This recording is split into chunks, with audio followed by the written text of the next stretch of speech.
நம்ம பிவி அரசு குக்கிங் சேனல்ல இன்னைக்கு பச்சை மாங்காய் வச்சு சூப்பரான அல்வா செய்ய போறோம். அது எப்படி செய்யறதுன்னு பார்க்கலாம் வாங்க. இங்க பாருங்க, நான் ஒரு மாங்காய் எடுத்து வச்சிருக்கிறேன். இதை நல்லா கட் பண்ணி எடுத்துக்கலாங்க.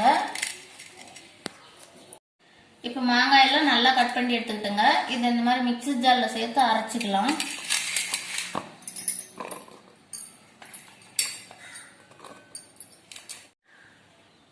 இப்போ மாங்காயை நல்லா மிக்ஸி ஜார்ல சேர்த்து அரைச்சி எடுத்துக்கிட்டேங்க. இங்க பாருங்க, நல்லா நைஸா அரைச்சிருக்கிறேன். இது கூட கொஞ்சம் தண்ணி சேர்த்து அரைச்சிக்கோங்க, அப்பதான் நைஸா அரைக்க முடியும். இப்போ மாங்காய் பாருங்க நல்லா அரைச்சி வேற பாத்திரத்துல மாத்திட்டோம். இந்த மாதிரி நல்லா நைஸா அரைச்சி எடுத்துக்கோங்க. இப்போ பச்சை மாங்காய் வச்சு சூப்பரான அல்வா எப்படி செய்யுதுன்னு பார்க்கலாங்க. அடுப்பு ஆன் பண்ணிக்கலாம். இந்த மாதிரி ஒரு கடாய் வச்சுக்கலாங்க. இப்ப நம்ம அரைச்சி வச்சிருக்கிற பச்சை மாங்காய் இதுல சேர்த்துக்கலாங்க.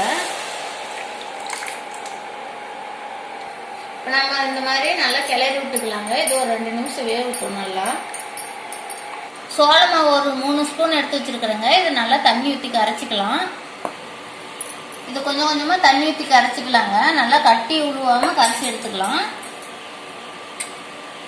இப்ப பாருங்க, சோள மாவு நல்லா தண்ணியாட்ட கரைச்சி எடுத்துக்கிட்டோம். இப்ப மாங்காய் நல்லா வெந்துருச்சுங்க. இப்ப சோள மாவு இது கூட சேர்த்துக்கலாம்.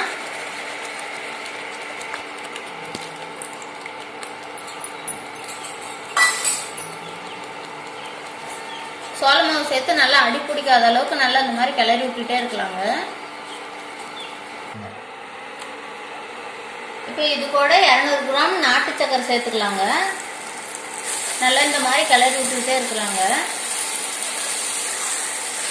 இப்ப நெய் ஊத்தி கிளறிக்கலாங்க.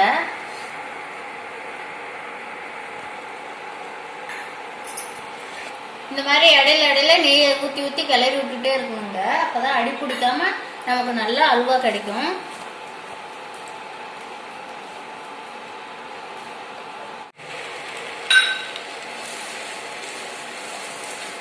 இங்க பாருங்க, 8 ஏலக்காய் எடுத்து பவுடர் பண்ணி வச்சுக்கிறேன். சேர்த்துக்கலாம். இப்போ பாருங்க, நல்ல ஓரளவுக்கு நமக்கு அல்வா நல்லாவே வெந்துருச்சு. நம்ம இப்போ முந்திரி திராட்சை நெய்ல வறுத்து வச்சிருக்கிறோங்க. அதை சேர்த்துக்கலாம். அது கூடயே சேர்த்து நல்லா கிளறி விட்டுக்கலாங்க. இப்போ அல்வா ரெடி ஆயிடுச்சுங்க. நம்ம இறக்கலாம். இப்போ மாங்காய் அல்வா வேற பாத்திரத்துக்கு மாத்திக்கலாங்க. பாத்திரத்துல நெய் கொஞ்சமா தடவிக்காங்க, அப்பதான் நமக்கு ஒட்டாம வரும். இப்ப பாருங்க, வேற பாத்திரத்துக்கு மாத்திக்கிட்டோம். பாருங்க, நம்ம பச்சை மாங்காயில அல்வா செஞ்சிருக்கிறோம். அது நாட்டு சர்க்கரை சேர்த்து செஞ்சிருக்கிறோங்க. கலரே சூப்பரா வந்திருக்குது பாருங்க. இந்த மாதிரி நீங்களும் செஞ்சு பாருங்க, ரொம்ப நல்லா இருக்கும். இந்த வீடியோ பிடிச்சிருந்தா லைக் பண்ணுங்க, கமெண்ட் பண்ணுங்க, ஷேர் பண்ணுங்க. மறக்காம எங்க சேனலுக்கு சப்ஸ்கிரைப் பண்ணுங்க.